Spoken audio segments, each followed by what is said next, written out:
Hey guys, welcome back to the OT Lifestyle Movement Podcast. I'm Rhiannon Crisp, occupational therapist, personal trainer, and founder of OTLifestyleMovement.com.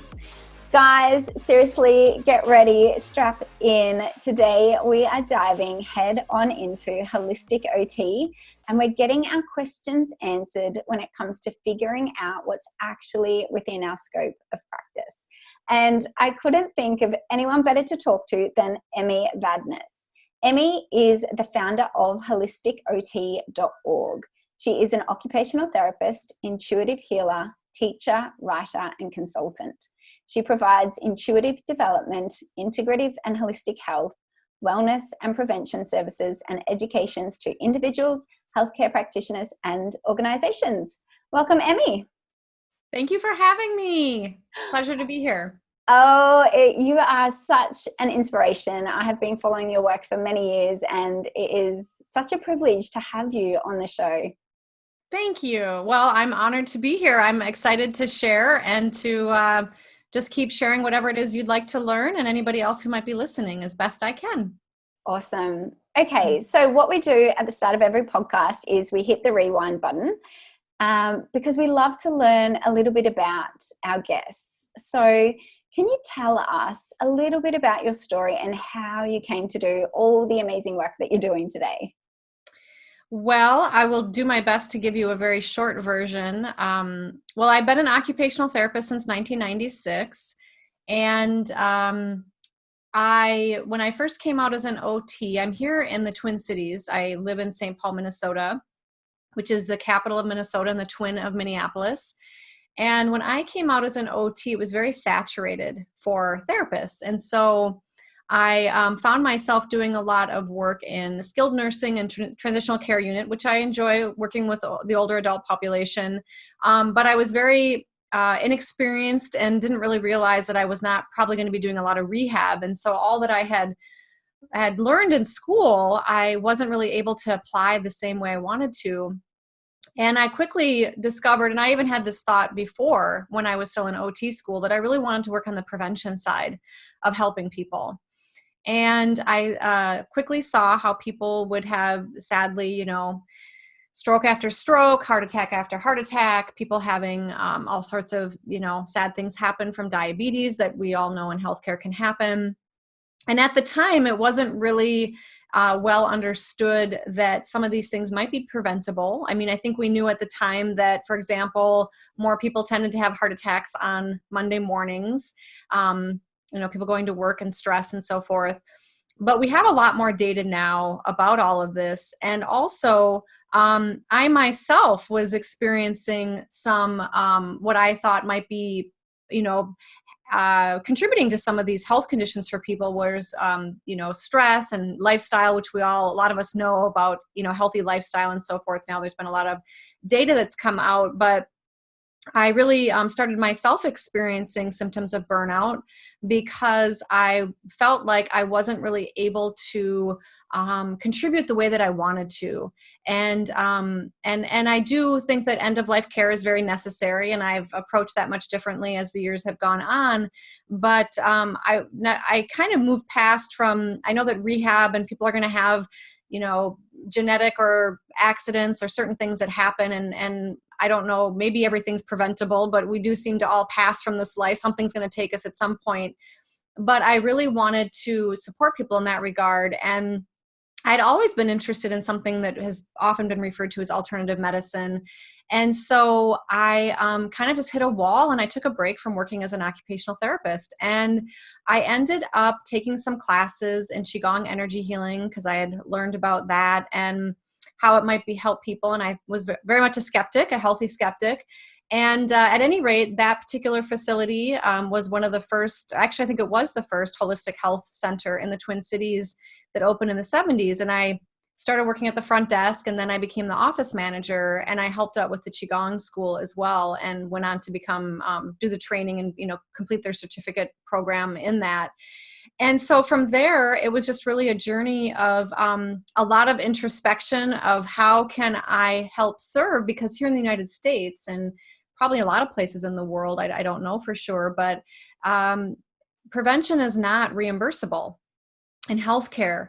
And so I just kept following my heart. I actually met a woman, Betty Ann Ertwine, who became my intuitive development teacher.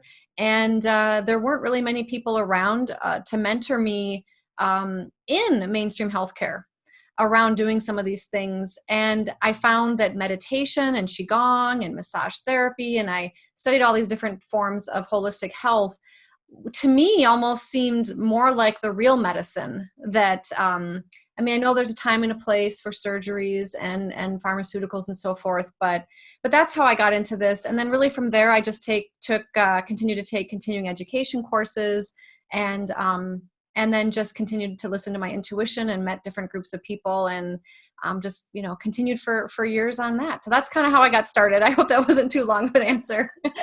No, and I love it because it was quite a journey, right? It wasn't something that you initially dove straight into. Sort of doors opened as you progressed along your own personal journey.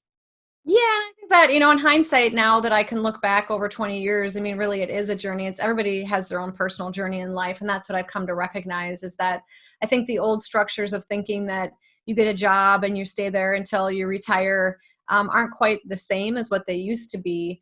And I think people are a lot more creative, and a lot of innovation, needs to happen on our planet. And so I'm recognizing that, I'm a champion of holistic integrative health, but I'm also a huge champion of having people listen to their inner wisdom, which really, when you look at a lot of integrative health approaches, other than things like, nutraceuticals or supplements or diet and things like that, but that's really what we're getting at is helping people to get into that quieter state, be able to connect with that, have that true, not the cliched, but the true mind, body, spirit connection. I love that. So let's dive into holistic OT. So I want to ask you, what is a holistic OT? Because as occupational therapists, we are meant to be inherently holistic. So Yeah. what does holistic OT mean to you? Sure. It's a great question. Fair enough. So I chose to become an occupational therapist because of the proclaimed holistic inherent aspect of the profession. And what I found, again, here I'm in Minnesota in the United States, that I found that actually in practice, it wasn't as holistic as I thought it would be. Aside from that, when I worked at, there was a time from 2003 to 2005, I worked as an integrative medicine practitioner at Abbott Northwestern Hospital in Minneapolis. Loved it.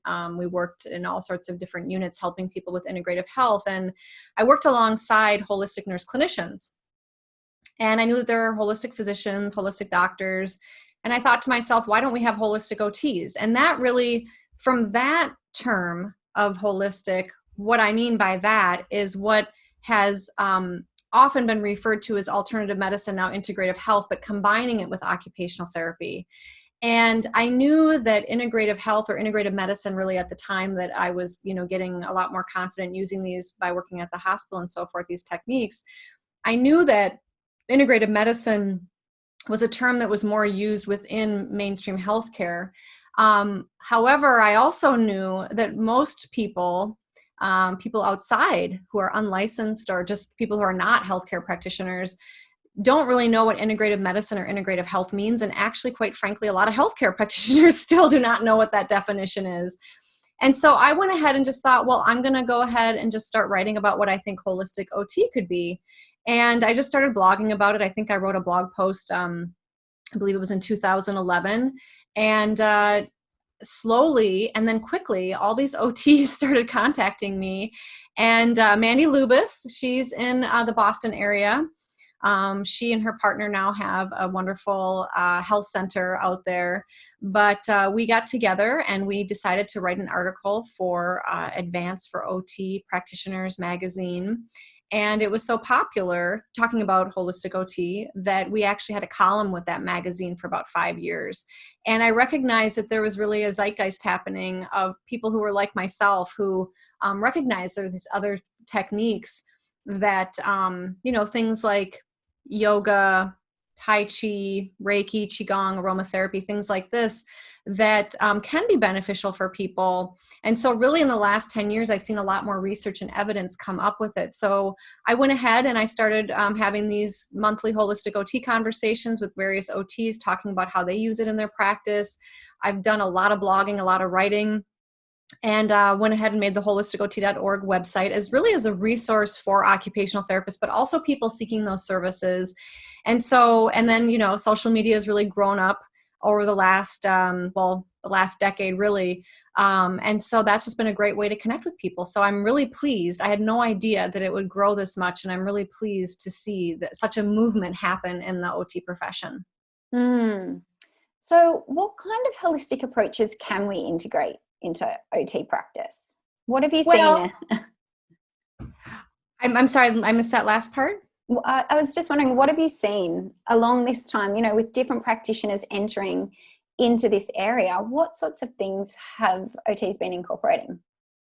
Well, lots of things. To answer your first question, I think it's important that for those who are here in the United States, there is a position paper that was created by the American OT Association. It's the OT with Complementary Health Approaches and Integrative Health position paper, and that outlines how we can utilize these approaches in our practice. And it also encourages all of us that reminds us really that we need to look to our state laws. And so wherever you are, I know you're in Australia, wherever you are in the world, it's important to look to your governing agencies and to understand what the laws are around it, because it's different in different places. But here in the US, I've seen lots of different things. I mentioned, Reiki, Qigong, Tai Chi, aromatherapy, craniosacral therapy. I mean, the list really goes on and on. But the thing is that things like acupuncture, that's something that here in the U.S., people have to have a master's degree to do that. Certain states have laws that you have to be a licensed nutritionist to give nutrition advice or to give, recommendations on nutrition. And so I think that, knowing your laws, knowing your ethics about your training and background, right? Because if there isn't a particular law around, for example, teaching somebody meditation or guided imagery, well, if you've just taken a weekend course, yeah, there's probably some things you could start using in your practice. But to really look at your ethics and how you're utilizing that to make sure that you are adhering to those high standards for yourself and for your client. And I think aromatherapy is another one. I love aromatherapy. I love essential oils. But I think it's important. We also have to be careful that we are not trying to be physicians or doctors and treating conditions with particular types of substances. Or I know some are interested in herbs and so forth. And who knows, maybe some of these laws and boundaries will change over time. But, but I think, using aromatherapy, for example, emotional regulation, I think can be quite appropriate. And there is data to show that. And it's also making sure that you have done some good education and training in the background with that. So does that help? It does. And so do you find most OTs, and maybe if we look at you and your practice as well, do you provide the meditation, the yoga and qigong under your OT umbrella, or are you providing these services separately? Yeah, really good question. So for myself at this point, I would say 99% of my clients who I see, it is under my OT license, because I can very much identify some type of activity of daily living, some form of occupation that's affected, even if they're, stress is a really great fulcrum to work with people around prevention if they don't have like a particular condition. But most people, I'm glad, but I'm also sad on another level, meet some type of criteria where they could maybe be able to get some type of reimbursement if you're using that model. So yeah, it's, you're right. There are some OTs who, like an example would be that there are several OTs now who are yoga teachers. Some who have gone on to get their 200, 500, and even 1,000-hour training in yoga. And I've had conversations with them that they need to really ask themselves, am I providing OT? Am I working with a particular aspect of a person's lifestyle? And it does get a little bit,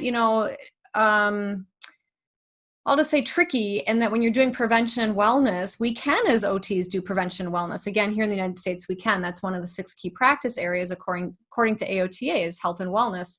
And so in that regard, what I usually suggest to OTs when they are also yoga practitioners is to, in a lot of cases, they carry insurance for both. So if they're teaching like just a straight yoga class, they're not really under their OT license, right? That's really just doing straight yoga. But then they would have a yoga, if they're independent, they would have their own insurance for that. And then if they're working as an OT providing yoga, you want to make sure that you're doing it from an OT lens of having a comprehensive OT evaluation and plan of care. So I think a simple kind of way to think about this is that if you are training a particular technique and you're just doing that, let's say that you're just providing craniosacral therapy session after session after session with somebody.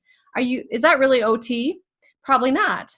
But if you're doing OT and that's one of the techniques you're using, then that probably is OT. Yeah. Okay, great. So what are some of the questions then that OTs can ask themselves to work out the boundaries around this? Well, I feel like I've kind of highlighted most of them. I think having education. I think the other key piece that's really important and really amazing and cool about integrative health, and this is why it's helped me so much personally in my life and why I teach from a self-care perspective when I teach my continuing education classes, is that I think it's really good for you as an OT to also have whatever you're teaching or wanting to share with your clients, that's something that you've adopted into your own lifestyle. So now, after many years of going to various yoga classes, I finally settled on a great yoga studio many years ago, over a decade ago. And I went there religiously, and not that I'm practicing yoga as a religion per se, but I went there, as very disciplined.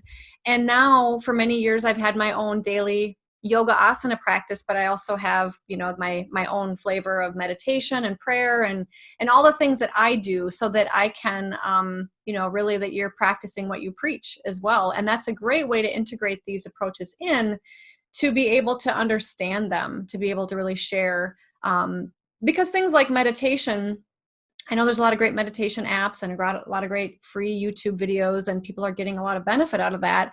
I do think it's helpful to have a teacher because it is the inner psyche. And, there's little traps that can come up for certain people sometimes. And so I think it's good to have that self-care training, and then also probably some form of mentorship or some type of ongoing support as you're going forward. Okay, awesome. So just to recap that, so what you're saying is it is within our scope of practice to provide other services, I suppose, under our OT umbrella if we have training in it and if it's occupation focused. And it's within your municipality's laws, or your wherever you're located, state or province, that it is something that is, that's why it's mentioned in that position paper that you should know your state laws so that you're not doing something that you shouldn't be doing. Mm-hmm. Okay.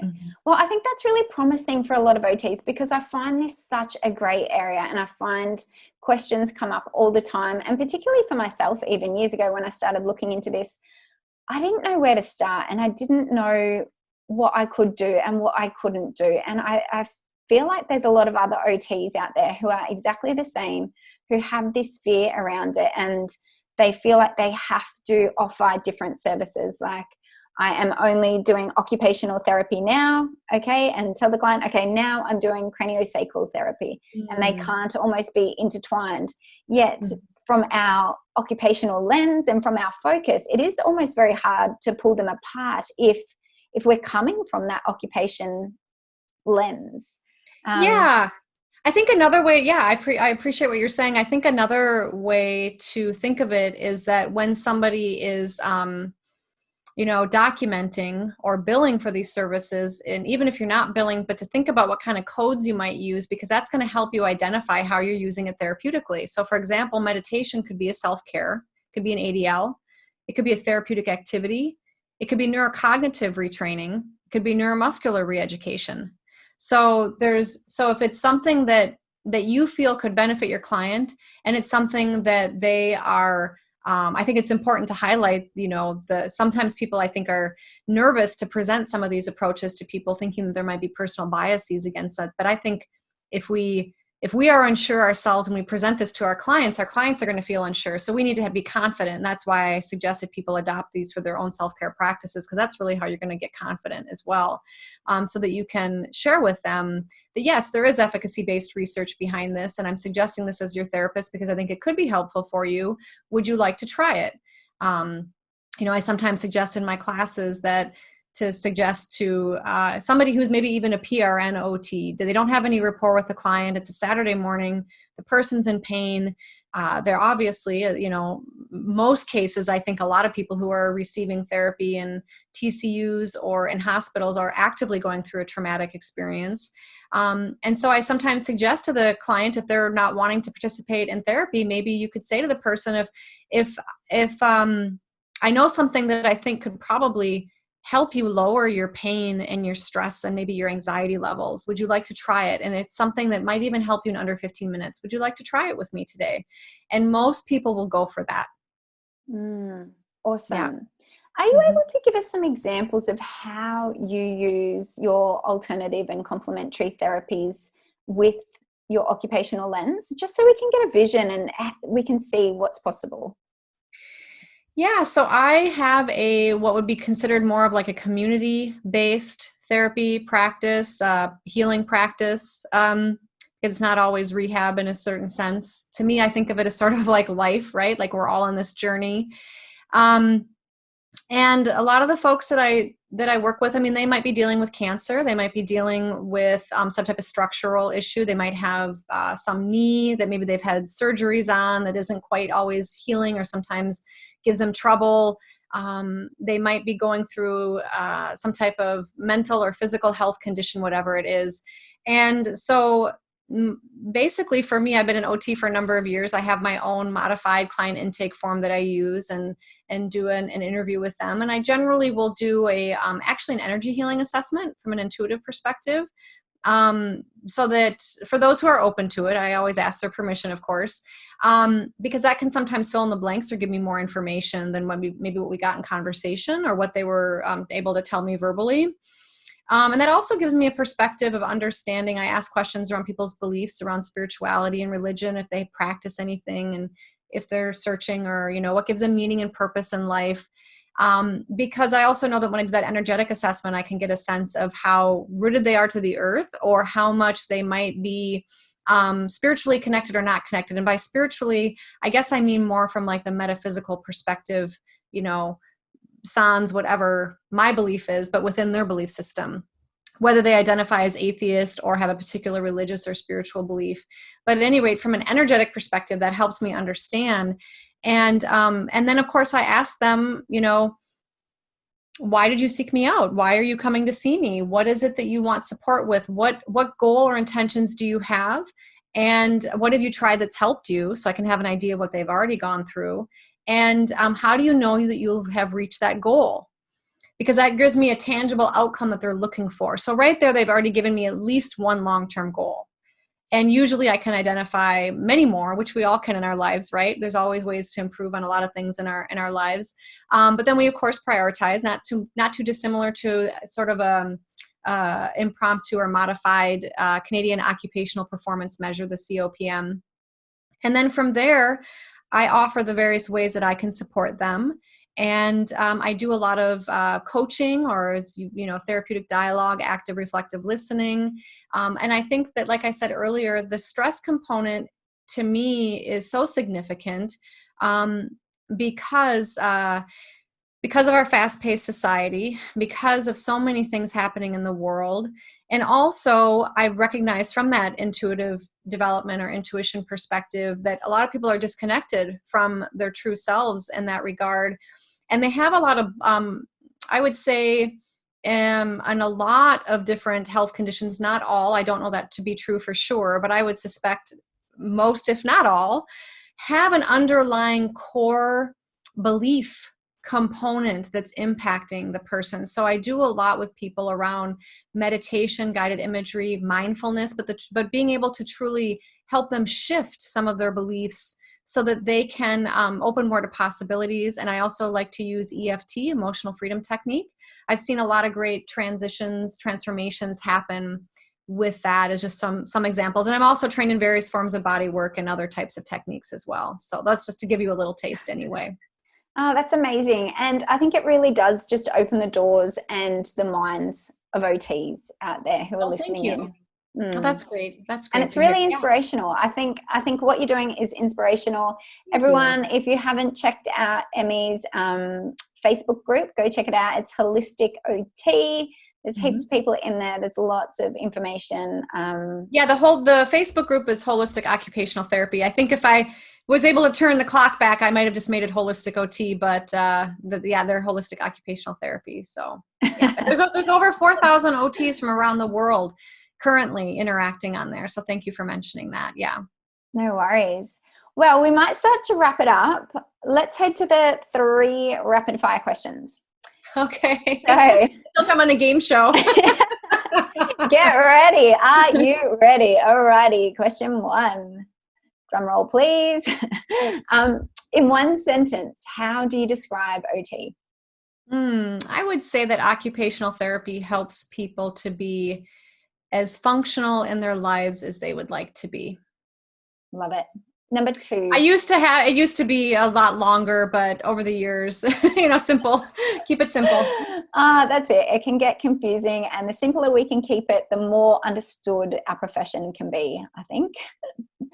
Number 2. What's one healthy lifestyle habit listeners can implement today? I think connecting with your heart. I've studied a lot of different meditation techniques. I've taught a lot of different meditation techniques and guided imagery. And I think that really at the end of the day, a lot of this comes down, as mindfulness talks about, but being present. And I think sometimes even just placing your hand on your heart, focusing on your heart, taking a nice gentle breath in and out, and just connecting with that part of you that is loving, that loves to love and loves to receive love. And that can really, I think, be very, resetting and centering. That's beautiful. Thank you. Number 3, last question. And if you could only offer one piece of advice to OTs, what would it be? Well, it dovetails on what I just said. Follow your heart. Trust your inner knowing. Trust your intuition, because it'll never guide you astray. But you have to be able to allow yourself the mud from the mind to settle, to be able to listen to it. And I think the quickest way is connecting to the heart to be able to do that. So powerful. That is awesome. Thank you so much, Emmy, for being with us today. Where can everyone find you? Where's the best way to connect with you? And website, social media? Where do they go? You're so kind to ask. Yeah, so I have emmyvadnais.com, and you can find me on Instagram, and I'm on Twitter and Facebook, and also the Holistic OT community, holisticot.org, as you mentioned, and we're on all the same platforms as well, either as Holistic OT or Holistic Occupational Therapy. So we'd love to have you follow, and I do offer consulting and coaching for practitioners. In fact, I've been doing a lot of that now with COVID happening. I'm helping a lot of practitioners. So let me know if I can assist in any way. I'd love to help you. Awesome. Thank you so much, Emmy. We'll talk to you later. Thank you. Bye. My pleasure. Bye.